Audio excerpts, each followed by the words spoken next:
Today I have the pleasure of speaking with Atul Sabharwal from Snip Interactive. How are you today? Good, Tracy. How are you?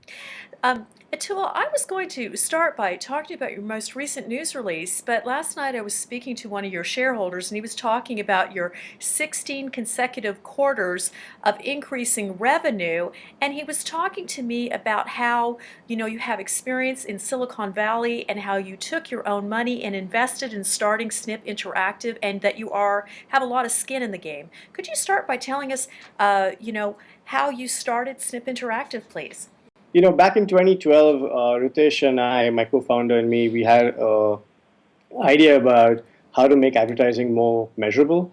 And, basically what you're seeing is the fruit of that, of the labors that we've put in to, answering that question and putting together a system that basically helps us, help brands make the advertising more measurable.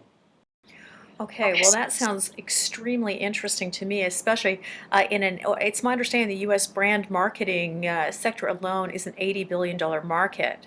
Can you tell us, what aspect of this market that you are going to be targeting with Snip or that you are focused on? Right. So the beautiful part about this $80 billion market is it's what you call the promotion marketing spend, which includes everything from contests, instant wins, sweepstakes, full blown loyalty programs, right?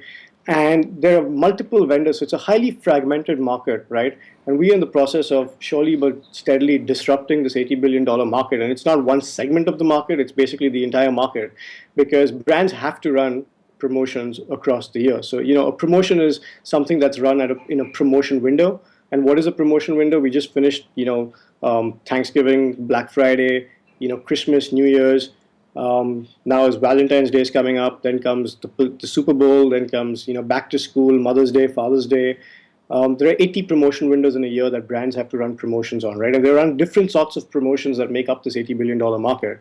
And we basically play across that spectrum. But that's not the exciting part, right? 80 billion is a good number, but it's not a great number.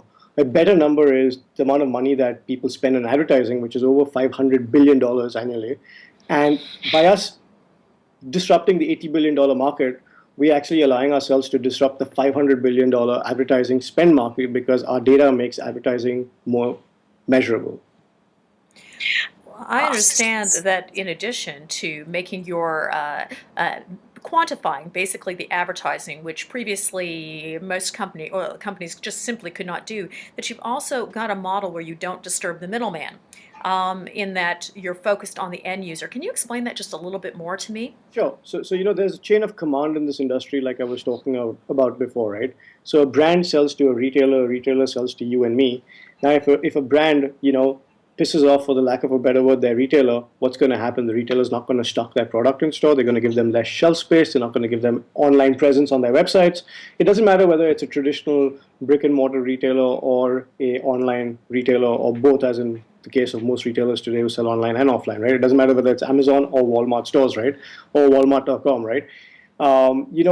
There's a chain of command in the industry, and the brands have to respect that chain of command, because if they don't, their sales will decline. And a simple example is Coke gets 6 inches more of shelf space, and the banner ad on Walmart's beverage page, sales will decline for Pepsi, right? So you have to respect what the retailer wants, and in that process and in that chain of command, typically, historically, there have been very few solutions that actually optimize it based on the retailer. The simple paradigm here to understand is a brand doesn't care where you buy their product as long as you buy their product, and a retailer doesn't care what you buy as long as you walk into their store and buy it, right?